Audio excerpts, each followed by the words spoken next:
couple of your colleagues, Senators Cotton and Romney, introduced a proposal that would not raise the minimum wage to $15. I think it's 10 and it's incremental.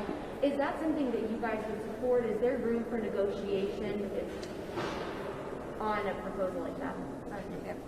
I would say that, yes, we can take a look at that. We certainly do support the E-Verify that is listed within that bill. We think that's a good step.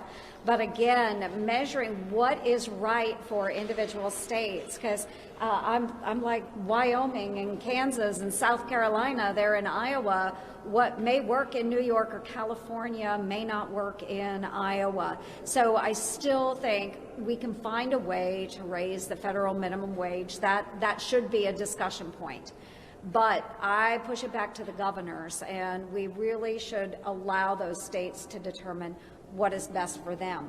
But today, I think what we're here to say is that what's being proposed and put in front of us next week at $15 per hour federal minimum wage should absolutely, one, not be in this bill because it's not COVID related, but two, it absolutely destroys states and our small businesses. Senator Ernst, actually a question for you specifically based on the example you used about child care in particular and costs going up. I just wonder how you respond to the sort of other side of that argument that 20% raise for somebody who's taking care of children, which is a super important job over a 5-year period. I guess the counter-argument is, how is it not worth it for something that's that important? And let me explain, too, from the other side. It is important, and we want those child care workers to make a good wage. The child care center that I visited on my 99-county tour last week, they start their employees at $11 an hour, which in Iowa is a very good wage. That's starting wages. So we're above the federal minimum wage already. But what this proposal that the Democrats are putting out there would do is increase, according to an independent study, increase the cost of childcare. If you have 2 children under school age full-time in childcare, in Iowa, it would increase by $6,300 a year. I will tell you that most working families in Iowa, even those working above minimum wage, would not be able to afford that. They couldn't afford it, which means you are going to have a parent step out of the workforce and stay home instead of paying the additional child care costs. Senator, anybody from CBS. Would any of you support the COVID relief bill if the minimum wage wasn't in it?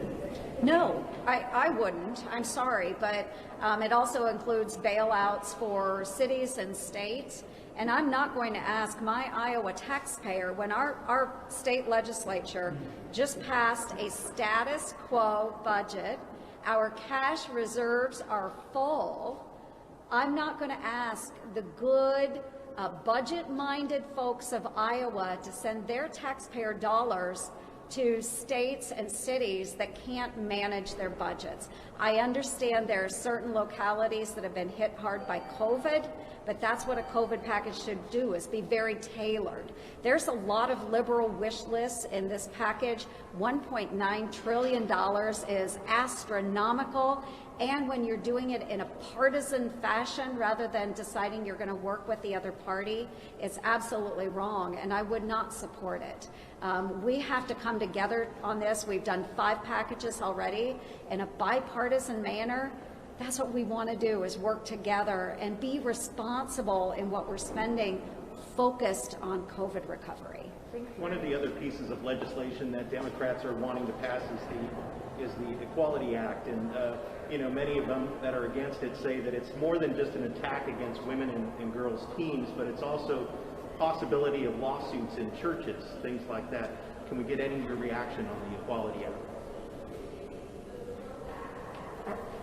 I would just say I would have to, one, read the legislation and understand the secondary and tertiary implications. You just mentioned a few of those. So I think that is really important, that we make sure that we can maintain our religious liberties